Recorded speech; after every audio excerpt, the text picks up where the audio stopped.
Hello dear students, कैसे हैं आप सभी। आशा करती हूँ आप सब ठीक होंगे, स्वस्थ होंगे, अच्छे होंगे। आईसीटी वर्चुअल क्लासरूम देहरादून में आप सभी का स्वागत करती हूँ। मैं समता शुक्ला, साइंस की टीचर, आईसीटी वर्चुअल क्लासरूम। बच्चों, कल के सेशन में ये आपका क्लास 8 का चैप्टर हम लोग पढ़ रहे हैं, कोशिका। कोशिका में कल के सेशन में हमने पढ़ा था बहुकोशिकीय और एक कोशिकीय जंतुओं के बारे में। संख्या के आधार पर कोशिकाओं की कितनी संख्या का यूज हुआ है किसी भी जीव के निर्माण में, तो संख्या के आधार पे जो जंतु होते हैं वो दो प्रकार के होते हैं। ऑर्गेनिजम्स मतलब जीव जो होते हैं वो दो प्रकार के होते हैं, एक कोशिकीय और बहुकोशिकीय। यदि कोई भी जीव एक या एक से बहुत ज्यादा कोशिकाओं से बना हुआ है मिलकर के, बहुत सारी, असंख्य। अब अगर हम अपनी बात करें, मनुष्यों की बात करें, तो काउंटेबल नहीं है, मतलब हम उसको गिन नहीं सकते। अरबों खरबों की संख्या भी बोलें, अभी तक ये कोई पता नहीं है कि कितने अरब कोशिकाएं हमें बनाने के लिए यूज हुई हैं, पता ही नहीं है, अनगिनत है ना। इसलिए हम कह सकते हैं कि अनकाउंटेबल है, अनगिनत है। इतनी सारी कोशिकाओं से मिल करके हमारा शरीर बना हुआ है। तो हम जो हैं कैसे कहलाते हैं, हम बहुकोशिकीय जंतु कहलाते हैं। हम अगर मनुष्यों की बात करें तो मनुष्य बहुकोशिकीय कहलाते हैं। किसी भी हम कीड़े मकोड़े की बात कर लें, इंसेक्ट की बात कर लें, वो भी बहुकोशिकीय होते हैं। और अगर हम पेड़ पौधों में बात करें तो प्लांट्स जो है वो भी बहुकोशिकीय होते हैं। ये अलग बात है कि ह्यूमंस के अंदर जो सेल्स पाई जाती हैं वो अलग प्रकार की होती हैं, और जो प्लांट्स में सेल्स पाई जाती हैं वो अलग प्रकार की होती है। मतलब हम एनिमल सेल और प्लांट सेल की बात कर रहे हैं। एनिमल सेल अलग प्रकार की होती है, जंतु कोशिका, और प्लांट सेल जो है वो अलग प्रकार की होती है, जिसे हम पादप कोशिका कहते हैं। तो ये जो जहाँ पे बहुत सारी कोशिकाओं से मिलकर के किसी भी जीव का शरीर बना हुआ होता है, उसे हम क्या कहते हैं बच्चों, उसे हम बहुकोशिकीय जंतु कहते हैं। क्या कहते हैं? बहुकोशिकीय जंतु।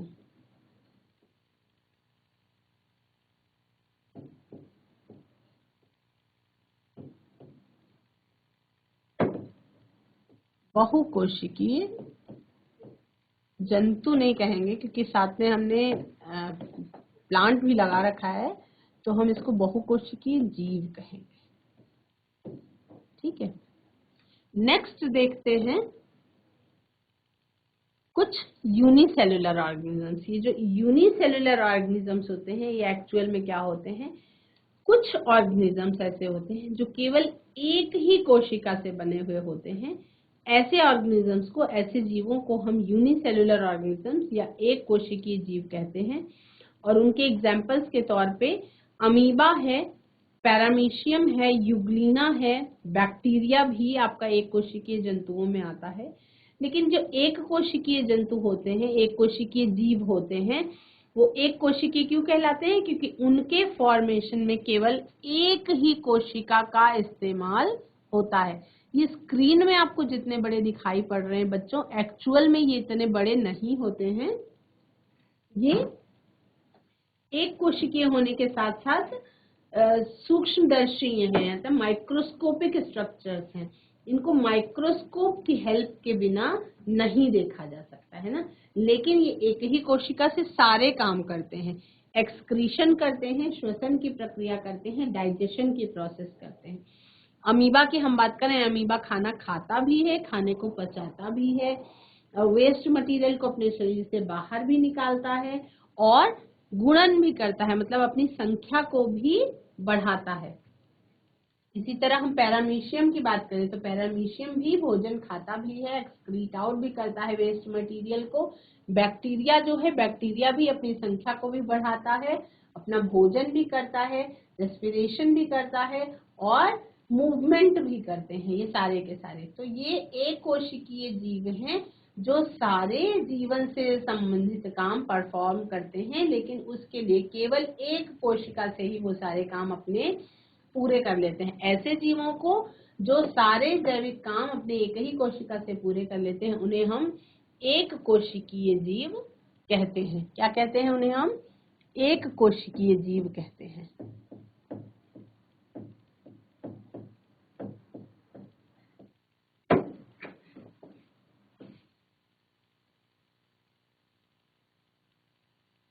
अब आकार, कोशिकाओं का आकार जो है अलग अलग जीवों में अलग अलग प्रकार का होता है। कोशिकाएं शेप्स में इलोंगेटेड यानी कि कुछ ऐसा आकार हो, थोड़ी सी लंबाई लिए हुए, राउंड शेप्ड यानी कि गोल, ब्रांच्ड यानी कि ऐसे ब्रांचेस हों, शाखा युक्त,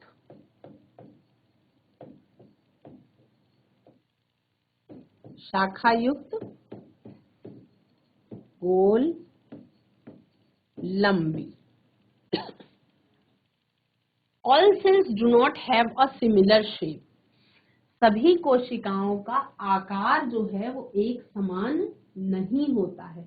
The shape of each cell varies, यानी कोशिका, अलग अलग प्रकार की कोशिका का जो आकार है वो डिफरेंट होता है, अलग अलग होता है। अलग अलग प्रकार की कोशिकाओं के जो आकार है उनमें अंतर होता है। वो गोल भी हो सकती है, राउंड हो सकती है, स्फेरिकल यानी कि जैसे गेंद का आकार होता है वैसी भी हो सकती है, और इलोंगेटेड यानी कि लंबी लंबी भी हो सकती है। कुछ केसेस में ऐसा होता है कि सेल्स का कोई निश्चित आकार भी नहीं हो। ऐसा भी हो सकता है कि कुछ कोशिकाएं ऐसी होती हैं जिनका निश्चित आकार भी नहीं होता।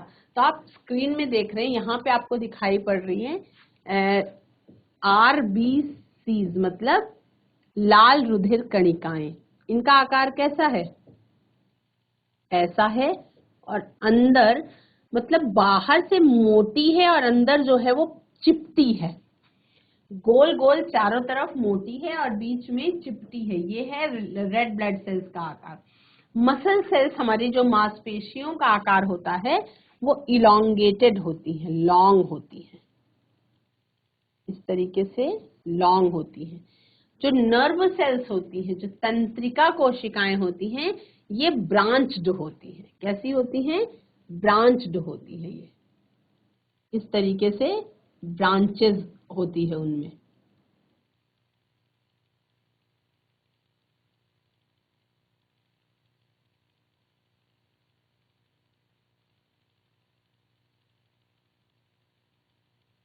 ये क्या है? नर्व सेल्स यानी कि तंत्रिका कोशिका।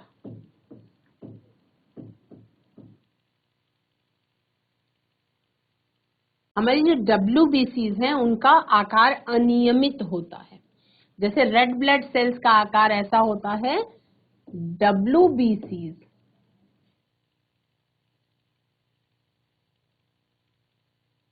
WBCs का आकार जो है वो कैसा होता है? अनियमित।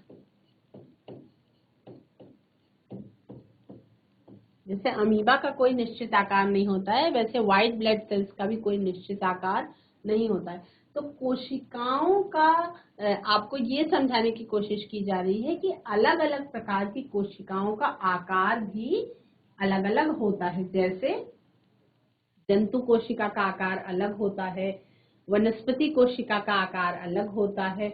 जंतु कोशिका में भी अलग अलग प्रकार की बहुत सारी कोशिकाएं पाई जाती हैं। जैसे कि आप देख रहे हैं लाल रुधिर कणिकाएं हैं, रेड ब्लड सेल्स हैं। हमारी मसल्स को बनाने वाली कोशिकाएं जो है मसल सेल्स हैं, मांसपेशियां हैं। हमारा न्यूरॉन्स हैं, जो नर्व सेल्स जिन्हें हम तंत्रिका कोशिका कहते हैं, ये सभी के सभी आकार में अलग अलग होती हैं। और ये जो आकार है वो उनके कार्य के आधार पर होता है। जैसे हम बात करें अब अगर WBCs की, अगर हम व्हाइट ब्लड सेल्स की बात करें बच्चों, तो ये व्हाइट ब्लड सेल्स जो होती हैं इनका कोई आकार निश्चित नहीं होता है। ये अनियमित आकार में होती हैं। अनियमित क्यों होती हैं? क्योंकि इसके पीछे कुछ रीजन है। अनियमित क्यों होती हैं?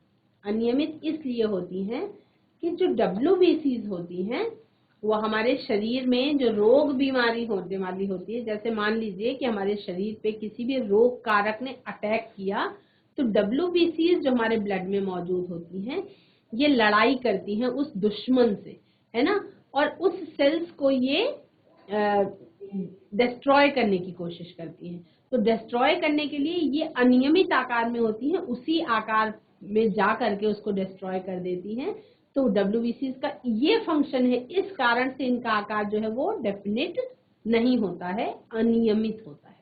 इसी तरह से हर एक कोशिका का उसके कार्य के आधार पे जो आकार है वो डिफरेंट डिफरेंट होता है। हम कुछ भी कॉन्सेप्ट पढ़ रहे हो तो एक चीज हमें माइंड में रखना है कि जो भी संरचना कुछ भी प्रकार की जो ईश्वर ने बनाई है, उसके पीछे कोई ना कोई कारण होता है ना। हर संरचना के पीछे कोई ना कोई कारण है। इतने सारे अंग हमें भगवान ने दिए हैं, तो हर अंग के पीछे कोई ना कोई रीजन है। कोई अंग ऐसा आपको नहीं मिलेगा जिसका कोई यूज ही ना हो, है ना। हर अंग का कोई ना कोई यूज होता है। उसी प्रकार से हर प्रकार की कोशिकाओं का कुछ न कुछ निश्चित कार्य होता है और उस कार्य के आधार पर उसका आकार तय होता है। तो ये आपने देखा कि shape of the cells in different organisms, यानी सभी प्रकार के जीवों में हर कोशिका का आकार एक समान नहीं होता है। हर एक कोशिका का आकार अलग अलग होता है, जो गोल हो सकता है, स्फेरिकल हो सकता है, लंबा हो सकता है, या शाखा युक्त ब्रांच्ड भी हो सकता है। और कुछ सेल्स ऐसी होती हैं जिनका कोई डेफिनेट शेप भी नहीं होता है। और ये आपका किसी भी साइंस के ओलंपियाड में या क्वेश्चन पूछा भी जा सकता है कि कौन सी ऐसी सेल्स होती है जिनका आकार अनियमित होता है। तो व्हाइट ब्लड सेल्स का आकार जो है वो डेफिनेट नहीं होता है, अनियमित होता है।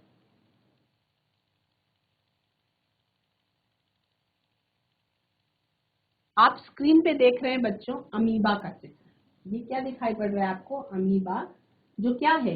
एक यूनिसेलुलर ऑर्गेनिज्म है, एक कोशिकीय जीव है ना।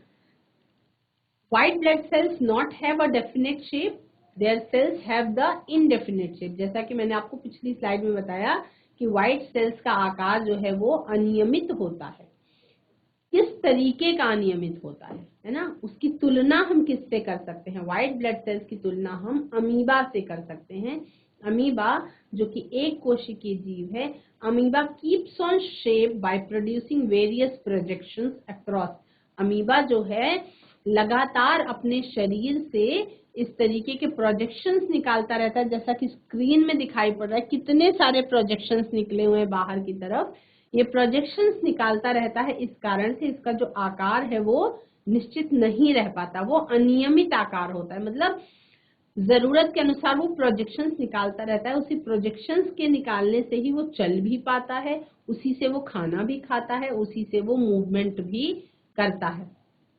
इन प्रोजेक्शंस को हम क्या कहते हैं बच्चों?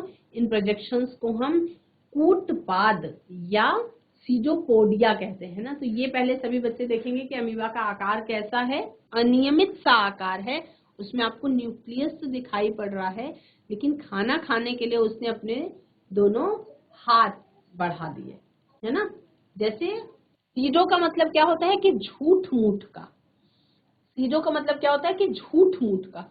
तो झूठ मूठ का प्रोजेक्शन निकालता है, ऐसे लगता है कि जो हाथ या पैर होंगे उसके जैसा आकार होगा, लेकिन ऐसा होता नहीं है। उसे हम कहते हैं सीजोपोडिया या कूटपाद। ये देख रहे हैं बच्चों, जैसे ये अमीबा है, मान लीजिए अमीबा है, ऐसे कैसे भी डायग्राम बना लो वो अमीबा आपका कहलाएगा। यहाँ पे मान लीजिए कोई भोजन आ जाता है, तो अमीबा क्या करता है, अपना यही वाला ऐसे बढ़ा देता है, अपने आप ही बढ़ा लेता है, और ये भोजन जो है ये शरीर के अंदर ले लेता है ना। तो ये है अमीबा का खाना खाने का तरीका। एक ही कोशिका है, एक ही कोशिका से खाना खा भी लेता है और डाइजेस्ट करने के बाद एक्सक्रीट आउट भी कर देता है वेस्ट मटेरियल को। तो अमीबा का आकार क्या है? हम यहाँ पे कोशिकाओं के आकार की बात कर रहे हैं। तो जैसे अमीबा का आकार अनियमित होता है, उसी तरह से मनुष्यों में पाई जाने वाली WBCs या श्वेत रुधिर कणिकाएं, जो हमारा ब्लड है, ब्लड में RBCs होते हैं, WBCs होते हैं। आप क्लास 8th में हैं, आपको प्लेटलेट्स भी नाम सुना होगा आपने। हमारे ब्लड में WBCs होती हैं, RBCs होती हैं, प्लेटलेट्स होते हैं। तो WBCs जो होती हैं उनका आकार है कैसा? अनियमित।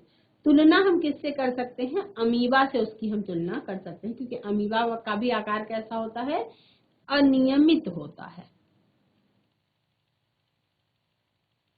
Amoeba keeps on changing shape by producing various projections across its cell surface, which are called pseudopodia, जिसे हम कूटपाद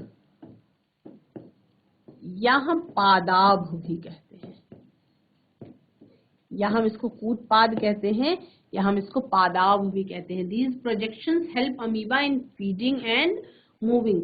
ये प्रोजेक्शंस अमीबा को फीडिंग करने में यानी खाना खाने में हेल्प करती हैं और मूवमेंट करने में हेल्प करती हैं। पादाभ क्यों कहते हैं? क्योंकि ये इसके झूठ-मूठ के पैरों की तरह काम करते हैं। जैसे हम अपने पैरों से मूवमेंट करते हैं, अमीबा अपने इन सीडोपोडिया से क्या करता है? मूवमेंट करता है। Both plant and animal cells have a cell membrane. दोनों प्रकार की कोशिकाओं में, चाहे वो जंतु कोशिका हो चाहे वो वनस्पति कोशिका हो, क्या है? कोशिका के बाहर क्या है? एक मेम्ब्रेन है, यानी कि एक दीवार सी है, एक झिल्ली सी है, और उसे हम क्या कहते हैं? सेल मेम्ब्रेन कहते हैं। तो सेल मेम्ब्रेन क्या करती है? कोशिका को आकार देने का काम करती है। In plants as well as bacteria, a cell wall is present surrounding the cell which gives shape and rigidity to the cells। यहाँ पे हम बात कर रहे हैं both plants and animals, यानी हम किसकी बात करें? हम कोशिका की बात कर रहे हैं। तो जंतु कोशिका में भी और वनस्पति कोशिका में भी, यानी दोनों में एक स्ट्रक्चर पाया जाता है जिसे हम कोशिका झिल्ली कहते हैं, सेल मेम्ब्रेन कहते हैं। और ये क्या करती है? किसी भी कोशिका को आकार देती है।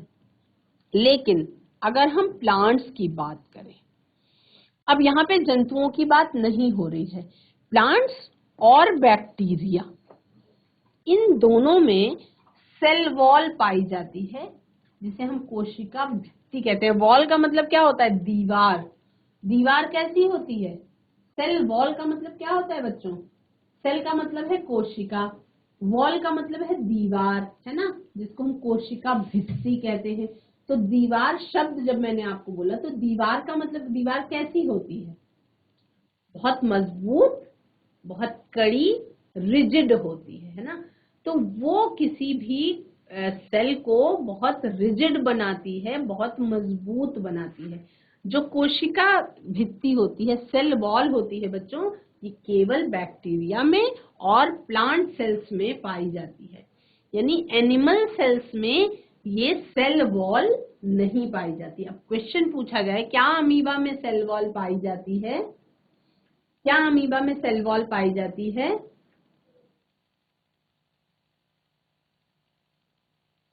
क्या अमीबा में सेल वॉल पाई जाती है? अमीबा में सेल वॉल नहीं पाई जाती, क्योंकि ना तो वो प्लांट सेल है, ना ही वो बैक्टीरिया है। वो क्या है? ना प्लांट सेल है, ना बैक्टीरिया है। तो उसमें सेल वॉल नहीं पाई जाती। यदि सेल वॉल पाई जाती तो अमीबा के जो सीडोपोडिया हैं, इनका आकार कैसे चेंज होता? ये डेफिनेट शेप में होता अगर इसके पास सेल वॉल होती। तो मतलब अमीबा के पास सेल वॉल नहीं होती है। सेल वॉल का मतलब होता है कोशिका भित्ति, और कोशिका भित्ति का मतलब है कि ऐसी दीवार जो उसको शेप दे रही है, उसको दृढ़ता प्रदान कर रही है कोशिका को, उसे हम क्या कहते हैं? सेल वॉल कहते हैं। तो प्लांट्स में और बैक्टीरिया में सेल वॉल प्रेजेंट होती है, जो सेल के चारों तरफ होती है, और वो सेल को आकार देती है और दृढ़ता प्रदान करती है। तो हमने दो चीज देखी, एक तो सेल मेम्ब्रेन और दूसरी सेल वॉल। पहला हमने क्या देखा? कोशिका झिल्ली,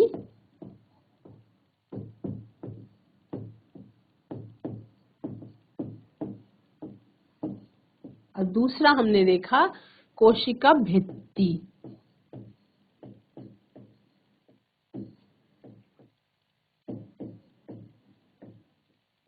ठीक है। कोशिका झिल्ली जो है ये प्लांट्स में भी होती है और एनिमल्स में भी होती है, लेकिन कोशिका भित्ति केवल प्लांट्स में होती है और बैक्टीरिया में होती है। ठीक है, आगे बढ़ेंगे।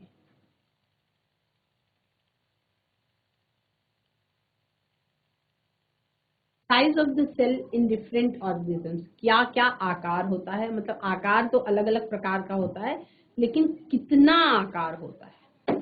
The size of the cell also varies in different organisms, जो कोशिकाओं का आकार है वो अलग अलग जीवों में अलग अलग होता है। जैसे हम चर्चा कर रहे थे, some cells like eggs of birds can be seen with the naked eyes. आपने बहुत बार घोंसले में चिड़िया के अंडे देखे होंगे, है ना। तो मैं आपसे जो लाइन बोल रही हूँ उस पर ध्यान देंगे। आपने बहुत बार घोंसले में चिड़िया के अंडे देखे होंगे। देखे होंगे का मतलब है कि आपको वो दिखाई पड़े होंगे, तो आकार में वो थोड़े बड़े होंगे तभी आपको दिखाई पड़े होंगे। लेकिन बहुत सारी कोशिकाएं ऐसी हैं कि जो साइज में बहुत छोटी होती हैं और हमें दिखाई भी नहीं पड़ती, है ना। तो हम केवल ये लाइन अगर कहें कि कोशिकाएं सूक्ष्मदर्शीय होती हैं, कोशिकाएं एक ऐसी संरचना है जो बिल्कुल माइक्रोस्कोपिक होती हैं, तो ये लाइन अपने आप में सही नहीं मानी जाएगी, है ना।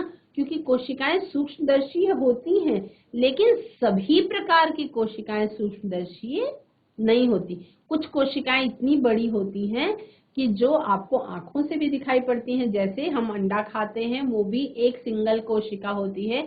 जो बर्ड्स के, चिड़ियों के अंडे जो आपको दिखाई पड़ते हैं घोंसले में रखे हुए, वो भी एक सिंगल कोशिका होती है। और मनुष्यों में पाया जाने वाला जो ओवम है, अंडाणु है, जो महिलाओं के शरीर में पाया जाता है, वो भी एक सिंगल सेल ही होता है। आप सभी को पता है कि किसी भी जीवन का निर्माण जो है वो एक सिंगल कोशिका के, फीमेल कोशिका के मेल कोशिका के मिलने से जो नया कोशिका बनती है, उससे ही जीवन का निर्माण शुरू हो जाता है ना। महिलाओं से अंडाणु और पुरुषों से शुक्राणु मिल करके जब एक कोशिका बनती है और उससे फिर नए जीवन का निर्माण होता है, जिससे इतना बड़ा शिशु बन जाता है।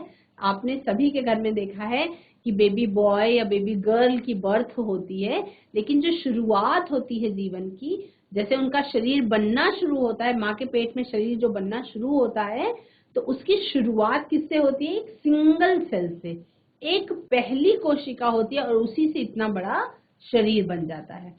तो हमने चिड़िया के अंडों की बात करी, वो एकल कोशिका होती है, लेकिन वो थोड़ा बड़ी होती है साइज में, तो उसे आप अपनी आंखों से देख सकते हैं। जो स्मॉलेस्ट सेल है आज तक की स्मॉलेस्ट सेल है, वो 0.1 से 0.5 माइक्रोमीटर तक का उसका शेप होता है, यानी बहुत छोटी, बहुत बहुत बहुत छोटी। वो बैक्टीरिया के अंदर पाई जाती है ना। इसका नाम आप बड़ी क्लास में पहुंचेंगे तब पढ़ेंगे। लार्जेस्ट सेल जो अभी तक की जानी जाती है बच्चों, वो है 170 टू 130 मिलीमीटर की, बड़ी होती है। और ये क्या है? ये है शुतुरमुर्ग का अंडा, एग ऑफ एन ऑस्ट्रिच। शुतुरमुर्ग का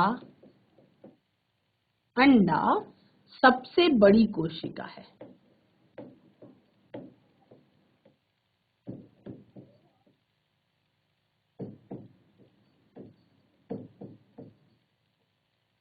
अगर हम केवल मनुष्यों की बात करें, तो मनुष्यों के अंदर महिलाओं के शरीर में पाया जाने वाला अंडाणु मनुष्यों के केस में सबसे बड़ी कोशिका है, और पुरुषों के शरीर में पाया जाने वाला शुक्राणु या स्पर्म जो है, वो मनुष्यों के केस में सबसे छोटी कोशिका है ना।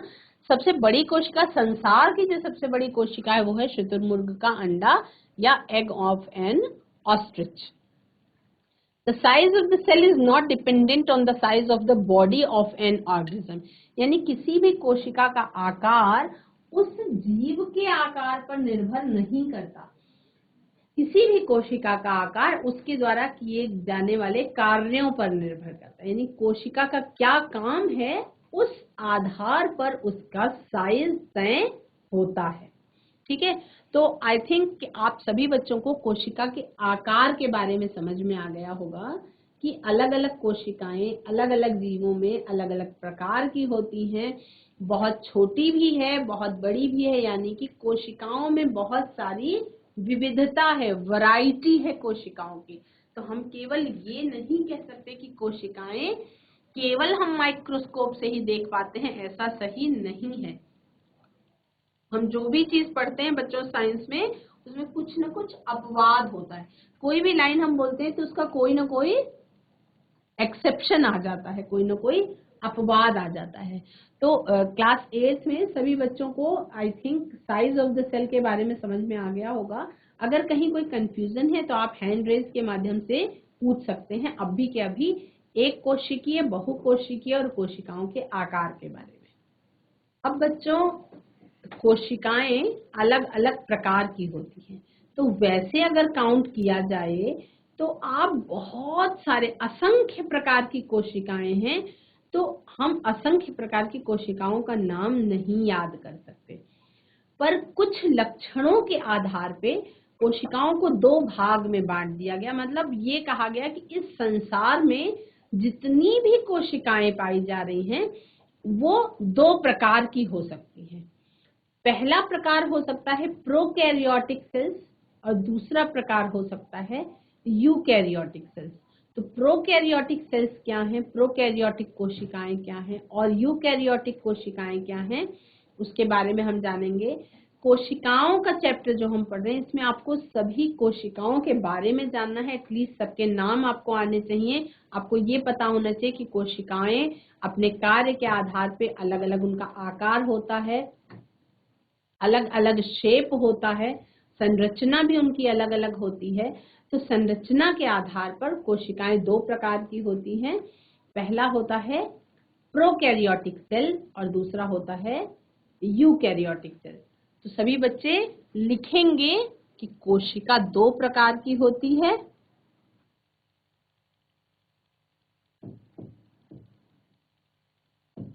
कोशिका दो प्रकार की होती है।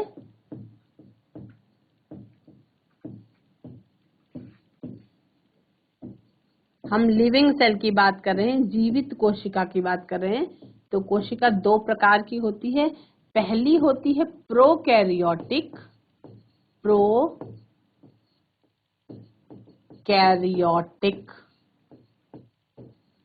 और दूसरी होती है यूकैरियोटिक, यूकैरियोटिक।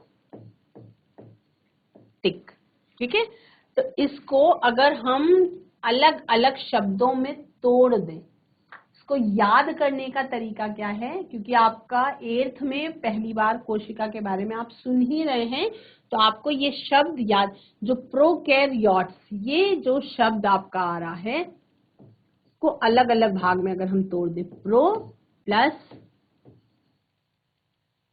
कैरियन, है ना। प्रो का मतलब होता है जो डेवलप नहीं हो, कैरियन का मतलब होता है न्यूक्लियस, यानी कि केंद्रक।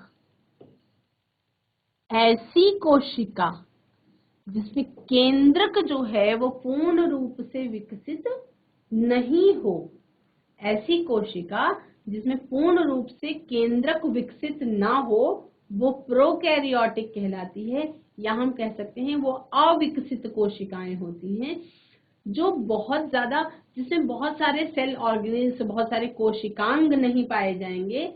सिंगल सेल भी हो सकती है, और मतलब वो एक कोशिकीय और बहुकोशिकीय दोनों में हो सकती है, लेकिन कोशिकाएं अपने कार्य के आधार पर अलग अलग दो प्रकार की बांटी गई। पहला होता है प्रोकैरियोटिक और दूसरा होता है यूकैरियोटिक। तो प्रोकैरियोटिक सेल्स क्या होती हैं? The cells in which there is no well defined nucleus and the nuclear material is present without a nuclear membrane. अब प्रोकैरियोटिक और यूकैरियोटिक को समझने के लिए हम छोटा सा एग्जांपल लेंगे। कल के सेशन में हम इसके बारे में अच्छे से पढ़ेंगे। आज हम केवल घर की भाषा में समझ लेते हैं। 2 थैलियां लीजिए, एक थैली ऐसी कि जिसमें दाल चावल सब मिक्स, आटा चावल दाल टमाटर आलू सारा एक ही थैले के अंदर है। दूसरा पैकेट ऐसा है, दूसरा झोला ऐसा है जो सुंदर सा पैकेट है, झोला है, जिसके अंदर अलग अलग पैकेट में सारा सामान है। आलू का पैकेट अलग है एक झिल्ली में, दाल एक अलग झिल्ली में है, चावल एक अलग झिल्ली में है, नमक एक अलग झिल्ली में, और वो सारी झिल्लियां एक बड़े थैले के अंदर है। तो जहां पे सारा सामान व्यवस्थित तरीके से सेग्रीगेट करके रखा हुआ है, वो एक अमीर कोशिका हो गई। गरीब कोशिका हो गई जहां पे थोड़ा थोड़ा सामान है, बहुत थोड़ा थोड़ा सा है, और वो भी एकदम आपस में मिक्स है, उनके पास अलग अलग झिल्लियां ही नहीं है। तो प्रोकैरियोटिक ऐसी होती है कि जिसमें थोड़े कोशिकांग होते हैं और जो भी होते हैं उनके पर उस पर मेम्ब्रेन नहीं होती, मतलब झिल्ली युक्त कोशिकांग नहीं होते हैं। और जो यूकैरियोटिक होती हैं वो ऐसी कोशिकाएं होती हैं कि उस कोशिका के अंदर जितने भी सेल ऑर्गेनेल्स हैं वो सारे मेम्ब्रेन बाउंड होते हैं, यानी हर एक कोशिकांग पर एक झिल्ली होती है, हर एक कोशिकांग का एक अलग कमरा होता है। तो हम कह सकते हैं कि झिल्ली युक्त कोशिकांग होते हैं, और न्यूक्लियस उसका केंद्रक जो है वो पूर्ण रूप से विकसित होता है। The cells in which a well-defined nucleus is present are called eukaryotic cells. The example क्या है यूकैरियोट्स का? सारे प्रोकैरियोट्स को छोड़ करके जीवों में जो भी कोशिकाएं पाई जाती हैं वो यूकैरियोटिक की कैटेगरी में आती हैं, और ऐसे प्रकार के जीव जो हैं वो यूकैरियोट्स कहलाते हैं, और ऐसे जीव जिनमें प्रोकैरियोटिक कोशिका पाई जाती है वो प्रोकैरियोट्स कहलाते हैं। तो प्रोकैरियोट्स का एग्जाम्पल है बच्चों बैक्टीरिया और ब्लू ग्रीन एल्गी, यानी जिसके बारे में हमने कल के सेशन में बात करी थी, शैवाल जो होते हैं वो प्रोकैरियोट्स की कैटेगरी में आते हैं। और शैवाल भी सभी प्रकार के नहीं, नील हरित शैवाल जो है वो प्रोकैरियोट्स की कैटेगरी में आते हैं। और उसके अलावा हम अगर अपनी बात करें तो हम क्या हैं? हम यूकैरियोटिक हैं, यानी कि हम यूकैरियोट्स की श्रेणी में आते हैं। आज की क्लास में बच्चों हमने बहुकोशिकीय जंतुओं के बारे में अच्छी तरह से जाना, एक कोशिकीय जंतुओं के बारे में अच्छी तरह से जाना, और ये जाना कि कार्य के आधार पे जो कोशिकाएं पाई जाती हैं उनका आकार भी अलग अलग होता है और संरचना भी अलग अलग होती है। अगले सेशन में हम प्रोकैरियोटिक और यूकैरियोटिक के बारे में अच्छी तरह से जानेंगे।